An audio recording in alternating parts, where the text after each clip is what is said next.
On day one of the Houthi naval blockade, Saudi Crown Prince Mohammed bin Salman appears to be pulling back from the Red Sea lanes. Tracking data shows 2 Saudi crude tankers abruptly turning away in the Red Sea and heading back toward the Suez Canal. The sudden adjustment suggests MBS may have realized that the danger posed by Houthi missiles and drones is very real after the declared naval blockade. Yemen's Houthi movement followed up its public blockade announcement with a direct email to global shipping firms. After formally declaring a naval blockade on Saudi ports, Houthi authorities sent out a written notice to shipping companies worldwide, turning their threat into a documented directive that insurers and operators must now reckon with. The email states that vessels should neither load nor discharge cargo at any Saudi Arabian port, effectively demanding a halt to commercial operations that involve Saudi terminals under Houthi threat. The communication warns that any activity along Saudi ports could result in ships being targeted in any location, implying that tankers and cargo vessels might be struck far beyond the immediate blockade zone. According to regional reporting, the warning email was sent on July 20th to multiple shipping companies, meaning the directive now sits inside corporate inboxes and risk briefings worldwide.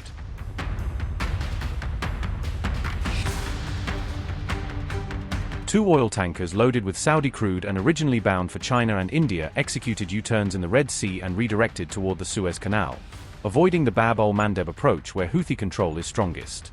Houthi forces currently control much of northern Yemen, including stretches of coastline along the Bab al-Mandeb Strait at the mouth of the Red Sea, giving them leverage over one of the world's key maritime choke points.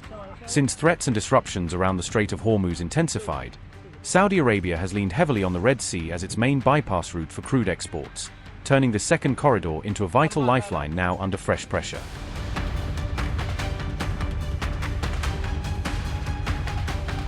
The United States has approved a proposed $1.96 billion weapons package for Saudi Arabia as regional tensions continue to rise.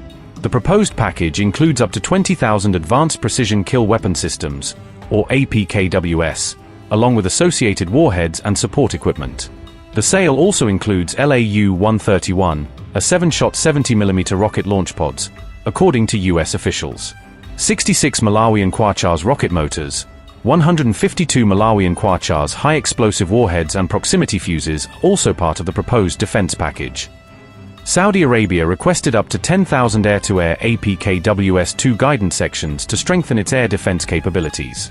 Riyadh also sought another 10,000 air-to-ground APKWS-2 guidance sections for precision strike operations. The U.S. State Department said the proposed sale supports America's national security and broader foreign policy objectives.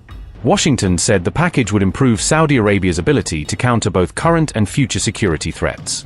U.S. officials also said the weapons package would enhance interoperability between Saudi, American, and allied military forces.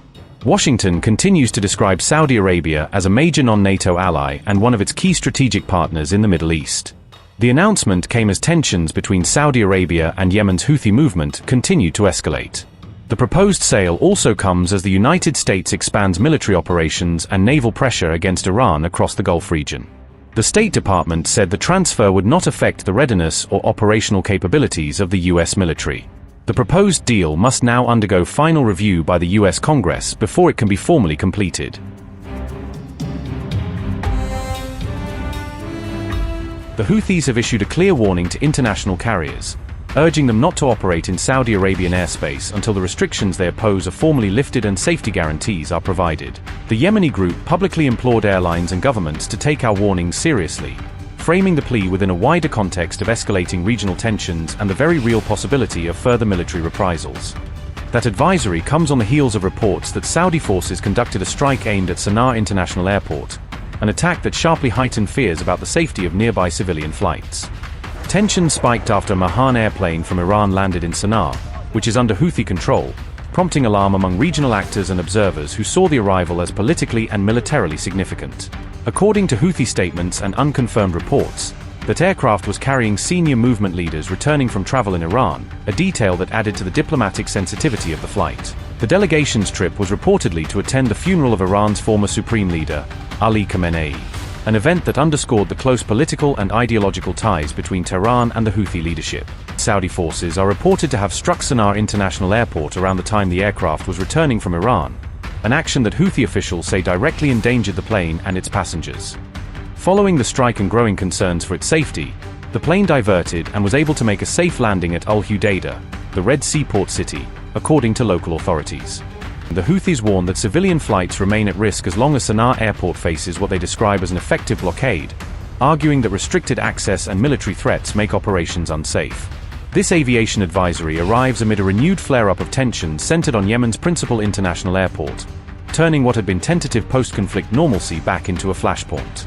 The Houthis have a history of issuing comparable warnings in the past, specifically targeting commercial flights with perceived links to Israel, which has repeatedly raised alarm across the aviation sector. Regional carriers and aviation authorities are now closely monitoring the evolving security situation, reassessing routes and contingency plans to mitigate potential risks to passengers and crew. The latest Houthi advisory has reignited fresh concerns about the safety of civilian aviation across the Middle East, prompting airlines, insurers, and governments to re-evaluate risk and operational decisions.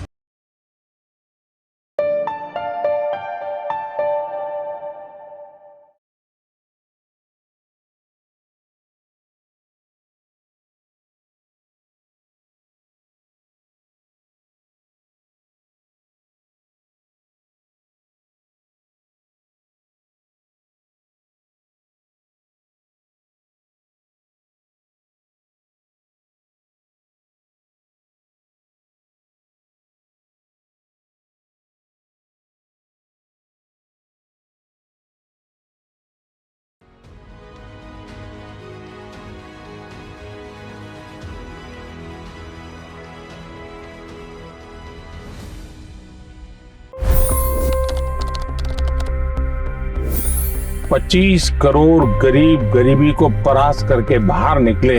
For the good of our nation, let's work together and let's truly make America great again.